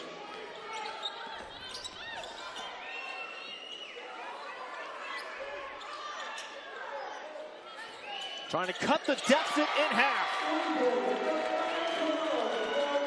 Bolton able to nail the 3. Bolton's like, I'm back in and I'm going to make a difference here, and that was a great take. Trailed by as many as 8, Memphis's lead down to 3.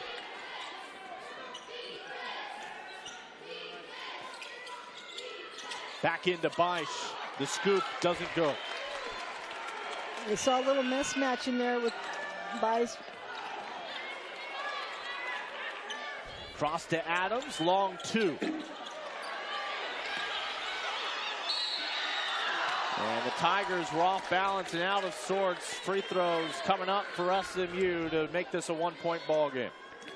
Thomas has been kind of quiet today, and Coach talks about her physicality. This is one of the physicalities that he wants from her.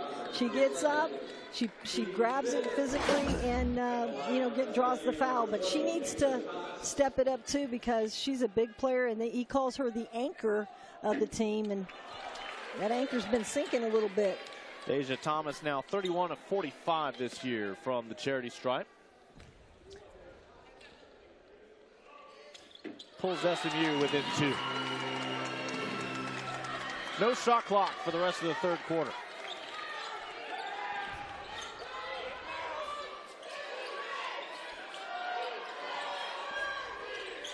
Elmore trying to get back into the box score. SMU takes the 5-point deficit at halftime and is able to trim it down to 2. Mustangs looking to get back on the winning track here in their own backyard of Dallas. Anybody's ball game when we come back with the fourth quarter on the American Digital Network.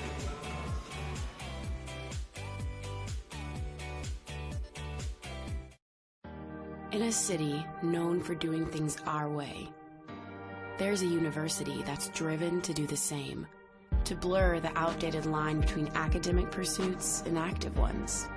Not just to learn, but to experience, to create, solve, build, to explore and express, to lead. Because an education isn't something you get, it's something you do. The American Athletic Conference Championship is right around the corner, taking place March 9th through the 12th at the Excel Center in Hartford, Connecticut, as all 11 American teams will compete for the automatic bid to the NCAA tournament. Tickets are priced as low as $199. Get yours today online by visiting www.excelcenter.com, in person at the Excel Center box office, or by telephone at 877-522-8499. We look forward to seeing you in March.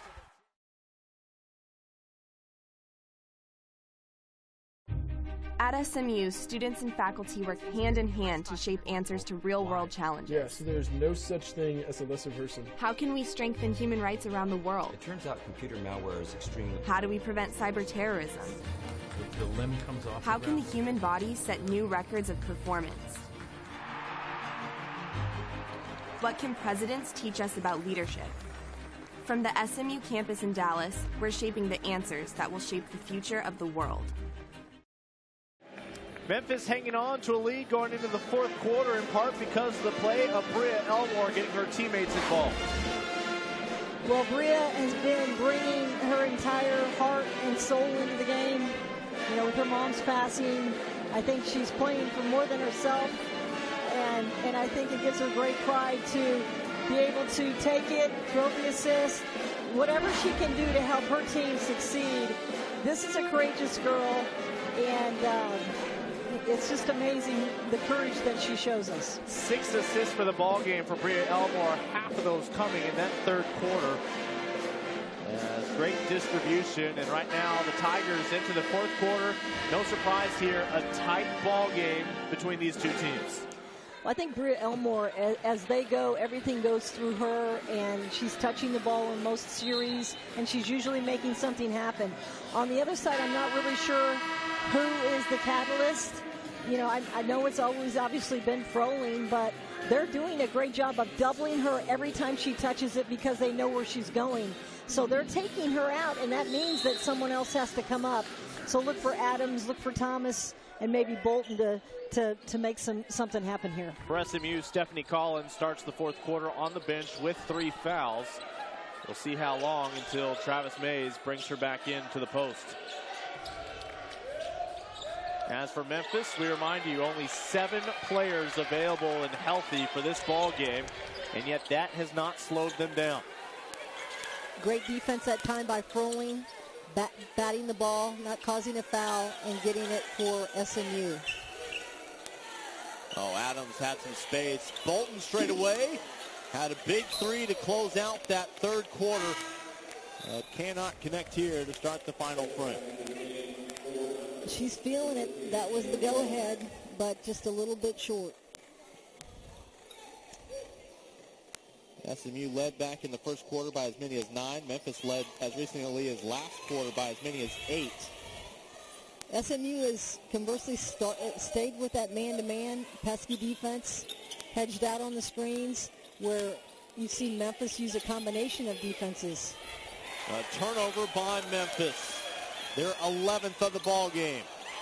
Adams cannot turn it into points, but it will go back over to Memphis. Wow, that was an interesting series there. That looked like a little body on that shot, and then they get tangled up. She's already, I guess she's still in bounds, but they say she was able to save it off the knee of Mackenzie Adams. Travis Mays in the trademark bow tie. Again, he's learned from some greats. I didn't even get to mention all of the former head coaches on his bench, as even the director of ops, and that's a position that coordinates a lot of logistics for you throughout the year. Shauna Ford Lavender, former head coach at Abilene Christian, now a Division I program in West Texas. There's a lot of UT flavor over there, and it should be, you know, as he's spent a lot of time there. A nice mid-range shot will fall for Williams. Averages almost 12 points a ball game, has 10 here tonight. Coach McPherson talks about Williams, Elmore, and Creighton being the trifecta for her. Rolling to Adams, and how often have we seen Mackenzie Adams with her heels on that three-point line? Well, Adams doesn't miss a lot of those, and it's kind of surprising. She's just rimmed them out, and she's really, with that high-arcing shot, she's usually good. That was a little back pick for her, and she doesn't connect, but that was a great play. Adams is 3 of 13 shooting. Just 1 of 2 from beyond the arc. And a great move by Adams. Just couldn't finish the layup. Bolton gets back on defense, 2-on-1. Wow. They're calling it a charge. Bolton looked like she shuffled her feet and perhaps committed a defensive foul of her own. A big break for SMU. Yeah, this one she's sliding. She does not have position. I mean, I'm all for the American officials because I think this year they have called a lot of good games. There's a couple of questionable calls in this one, and that's one of them. Big break for Bolton. That would have been her 3rd foul, and we've seen SMU struggle to run their offense without Bolton bringing it up the floor. And it again negates the bucket from Memphis, who could have been looking at a 3-point play. That's the problem with SMU right there, though. Reese is a great defender, but she hasn't proven to be a great scorer for them. And she's the one shooting it, and they're one and done. Kicking it in the next gear. Adams holds her ground, and Adams will win the ball back for SMU. But can SMU get some offense going? Stephanie Collins is back on the floor now. At the moment, the Tigers have Cheyenne Creighton matched up with her.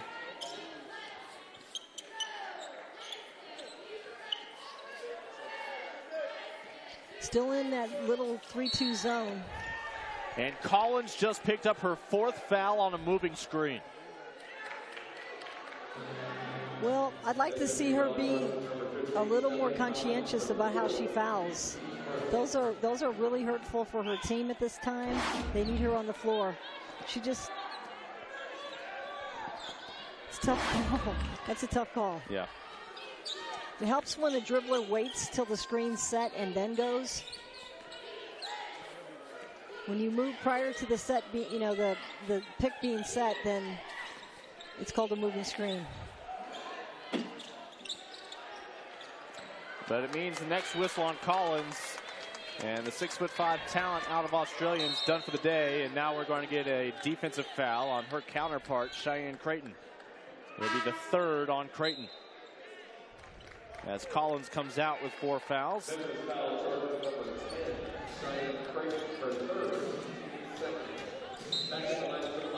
Number 20.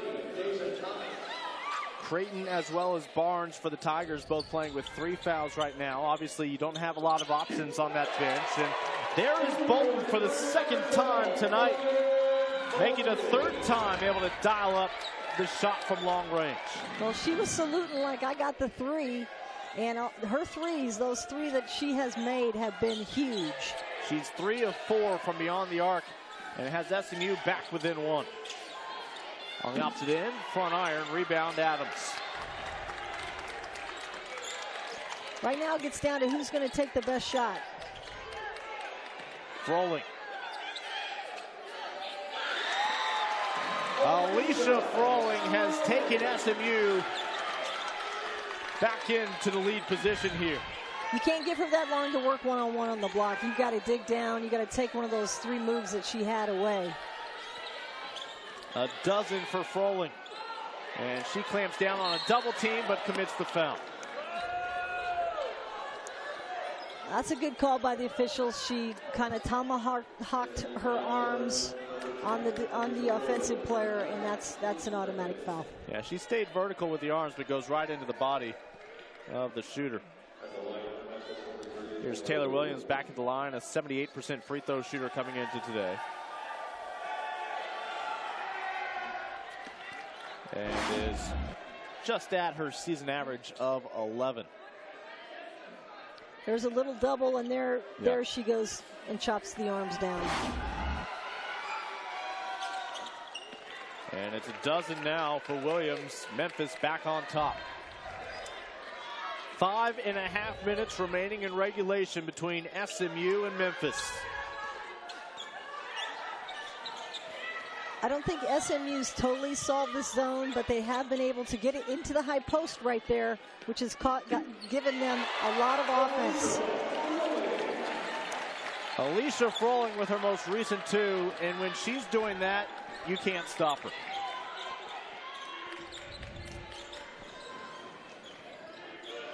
I like that he's leaving her at the high post because she's so dangerous there. Elmore with 11 points.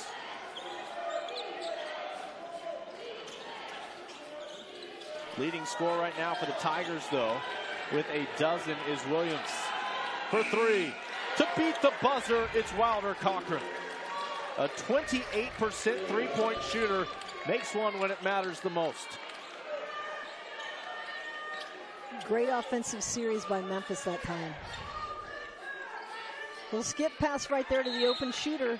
Adams is wide open. When they tilt it to this side, she's open, but they're not looking for her. A silly foul on Wilder Cochran. And that will send us to a break. 4:20 to go. It's a 2-point ball game in Dallas, Texas tonight. Tigers hanging on to a 2-point lead here on the American Digital Network. We are American. We are the spark that ignites, dazzling, brilliant, intense. We are plugged in with the volume turned up all the way. Because on this court, on any given night, the energy of 5 becomes the power of 1. That's power. We are power. In a city known for doing things our way, there's a university that's driven to do the same, to blur the outdated line between academic pursuits and active ones, not just to learn, but to experience, to create, solve, build, to explore and express, to lead. Because an education isn't something you get, it's something you do. At SMU, students and faculty work hand in hand to shape answers to real-world challenges. Yeah, so there's no such thing as a lesser person. How can we strengthen human rights around the world? It turns out computer malware is extremely... How do we prevent cyber terrorism? The limb comes off. How can the human body set new records of performance? What can presidents teach us about leadership? From the SMU campus in Dallas, we're shaping the answers that will shape the future of the world. Well, any given night, you never know what you're going to see in the American. We've got plenty of tight contests underway around the country right now in this league. And look forward to another classic over there at the home of the Bulls, as USF will host Cincinnati tomorrow on Wednesday night to kick off February. And then back here in Dallas on Saturday, SMU hosts UCF. In upcoming action that'll feature Tulsa, Temple, UCF, as well as ECU, as we continue to progress towards the conference tournament in Connecticut. Does this conference have a team in Connecticut? I think I heard of something like UConn. Yeah. Yeah. As Morgan Bolton able to connect some big three-pointers. Bolton with 3 of them in this ball game. 3 of 4 from beyond the arc tonight to help out her Mustangs. Well, her shooting's been huge for them. Adams also has, you know, she hasn't had a great night, 3 of 15, but she has had a couple solid drives to the rim, which, you know, she knows she's not shooting that well. At least she's taking it to the rim. There they run a little isolation for her, and they tip it out of bounds. Tigers deny the entry feed. One last note on UConn. They will step outside of conference play. Again, that big matchup against Don Staley's Gamecocks. That could potentially be a 100th consecutive game for Gino and company. Bolton from the elbow, no. Offensive rebound, it won't go. Third chance at charm, no. Wow, that's good effort by Thomas. She did everything but put it in. And nice hustle by Deja Thomas, but it doesn't lead to points on the other end.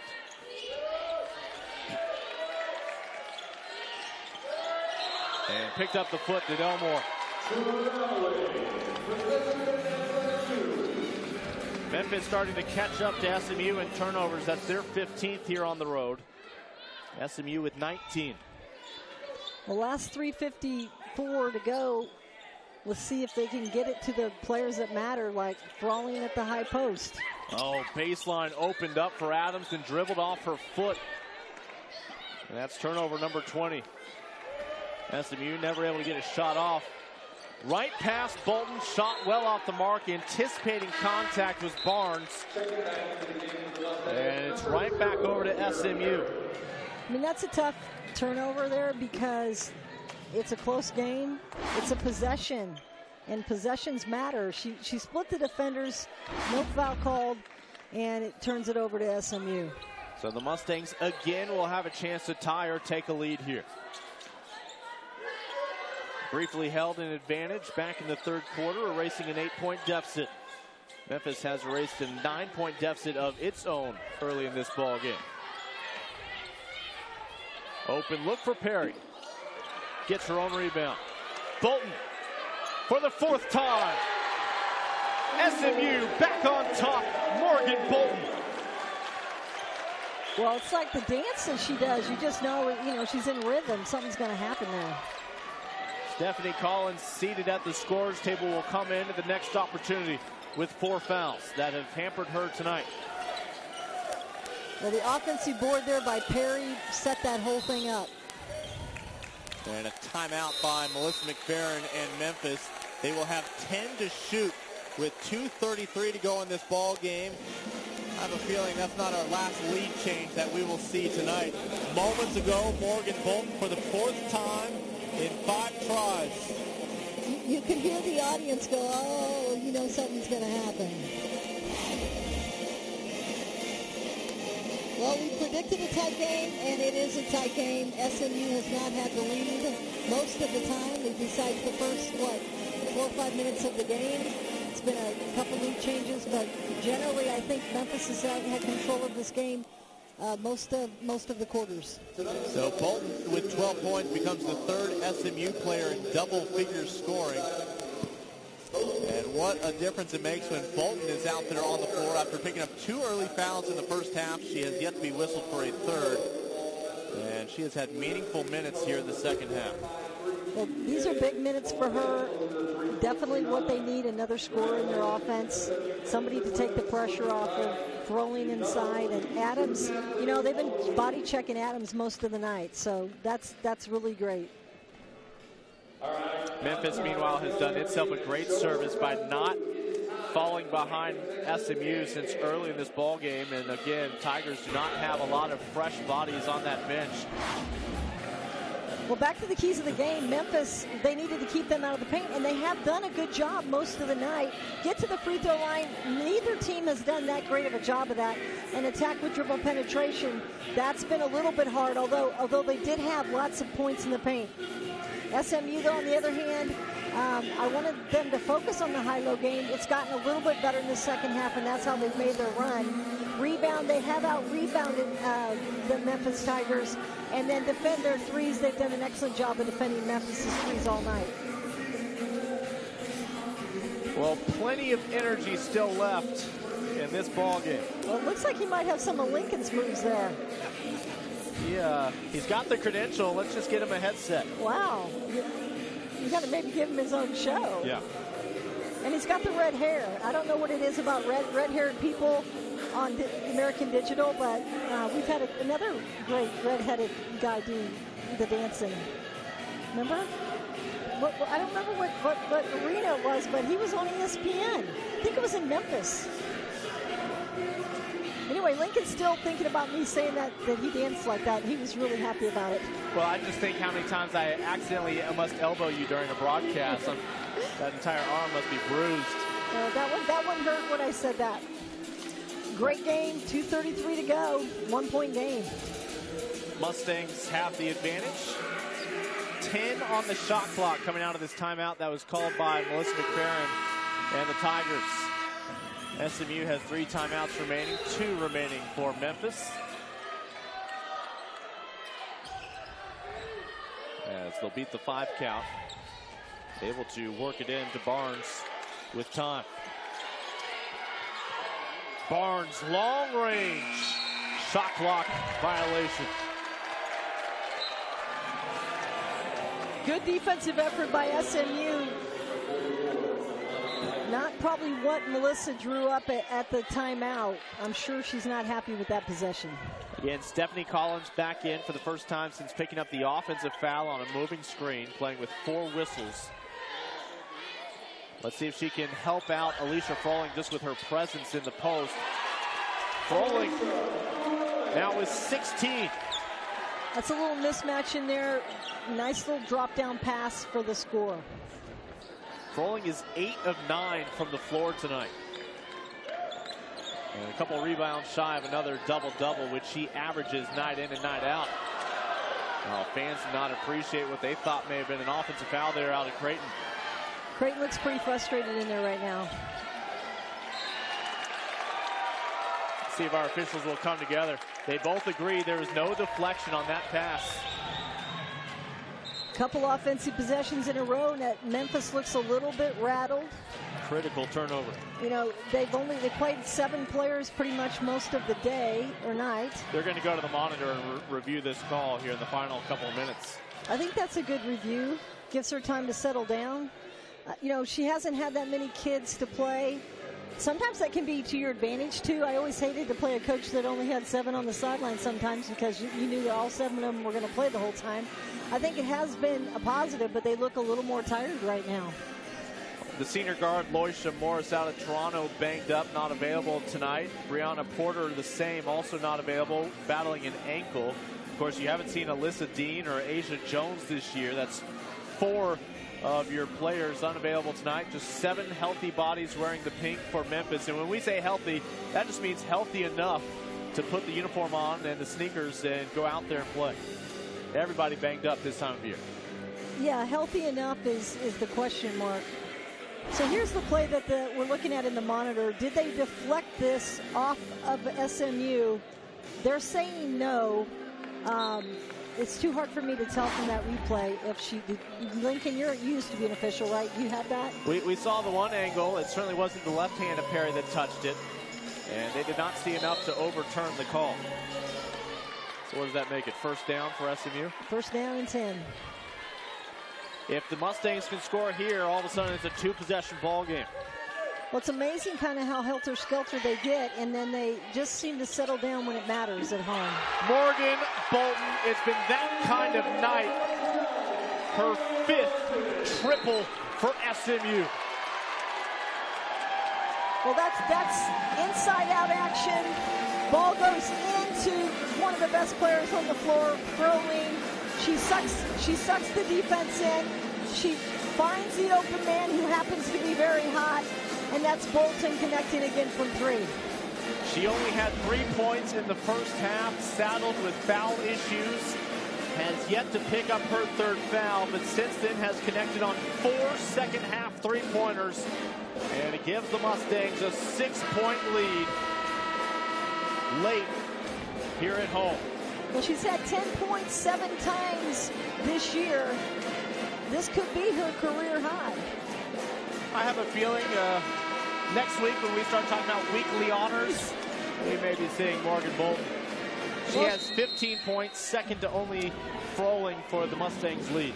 She got in trouble in the first half and got in foul trouble, and since then she has settled down and let her shooting do the talking.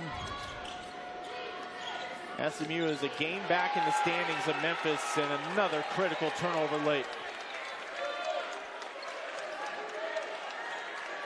And right now the clock is on the side of SMU. No reason to pull the trigger quickly.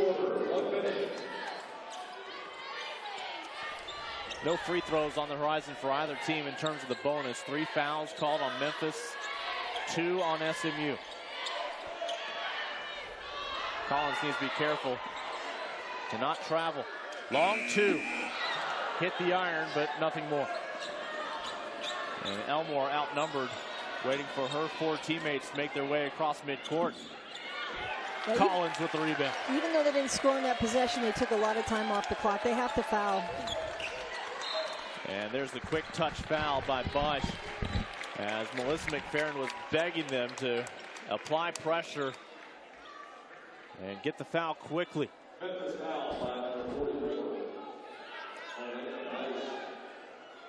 Well, Morgan Bolton has made it a 6-point lead.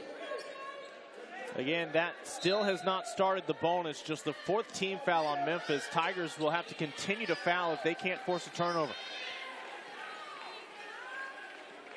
And it looks as though Memphis will just watch Adam. Now they'll commit the foul with 15 seconds remaining. Well, if she can make just 1 free throw, it's a 3-possession ball game. Adams, 10 points. McKenzie, 3 for 3 from the free throw line.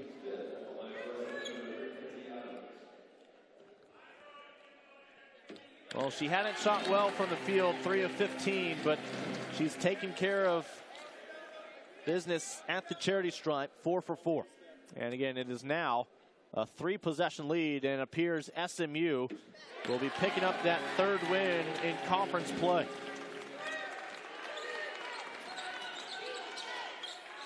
Final 10 seconds. Elmore.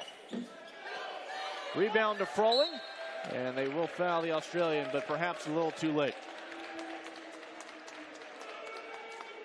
Well, stay tuned upon the conclusion of this one. Angela will be joined by our victorious head coach. At the moment, that looks like it'll be her 3rd conversation this year with Travis Mays, as well as one of the standout players in this contest.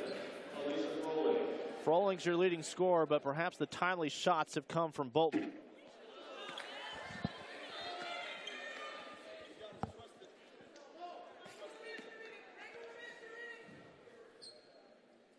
Travis Mays and SMU started off 7-0 at home. They lost their last 3 in conference play, trying to get back on track and back into the middle of the pack here in the American. SMU will win it. Their first of 2 meetings this regular season with Memphis. Tigers will look to repay the favor next month. SMU with a 9-point win, 53-44. We take a quick break. When we come back, Travis Mays and Morgan Bolton join our Angela Beck.